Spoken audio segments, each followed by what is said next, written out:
पहले तक लोग कह रहे थे अमेरिका और भारत के बीच के रिश्ते कहीं ना कहीं तल्खी भरे हो चुके हैं, क्योंकि यूक्रेन और रूस के जो जंग की तस्वीरें सामने आ रही थी उस पर अमेरिका के स्टैंड को लेकर दरअसल वो सवाल पूछे जा रहे थे। लेकिन आज सब कुछ बहुत बेहतर नजर आया। जब बॉडी लैंग्वेजेस इन तमाम नेताओं की देखी गई तो ये देखने को मिला कि कितनी आसानी के साथ, कितने आत्मविश्वास के साथ ये तमाम नेता जो है वो आपस में मुलाकात कर रहे हैं।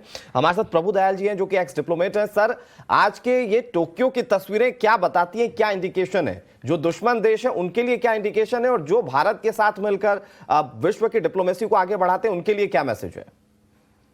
देखिए, ये तस्वीरें दर्शाती हैं कि क्वाड शिखर सम्मेलन का अत्यधिक वैश्विक महत्व है, और जिनको आपने दुश्मन देश कहा, जो देश परेशानी पैदा करते हैं, उनको ये संदेश जाता है कि उनकी आक्रामकता और विस्तारवाद का क्वाड मुकाबला करने के लिए तैयार है।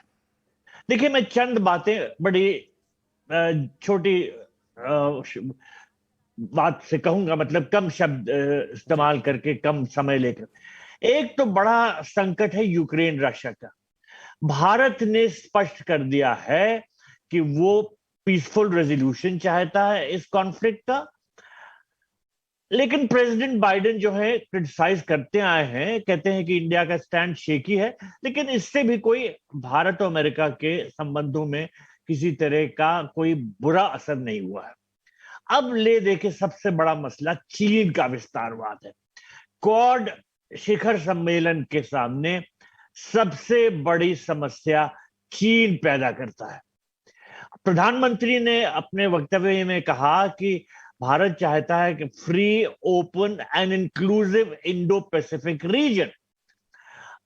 इंडो पैसिफिक की जहां बात होती है तो ये स्पष्ट हो जाता है कि इंडियन ओशन और पैसिफिक ओशन में बड़ा गहरा रिश्ता है, और फ्रीडम ऑफ नेविगेशन अगर इंडियन ओशन में होगी तभी पैसिफिक ओशन में होगी, या जब पैसिफिक ओशन में होगी तभी इंडियन ओशन में। दोनों में बड़ा नजदीकी संबंध है।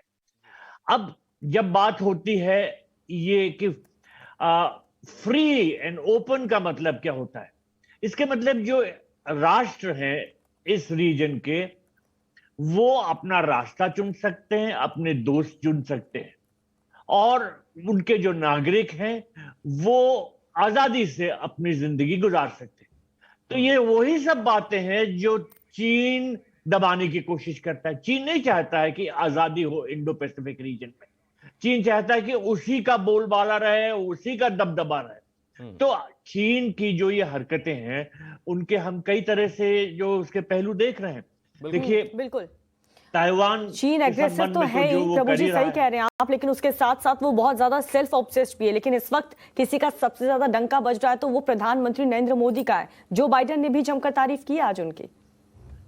जी बिल्कुल, प्रधानमंत्री की तारीफ की गई, और ये वाकई में ऐसे ही होना चाहिए। देखिए, प्रधानमंत्री कार्य में विश्वास करते हैं।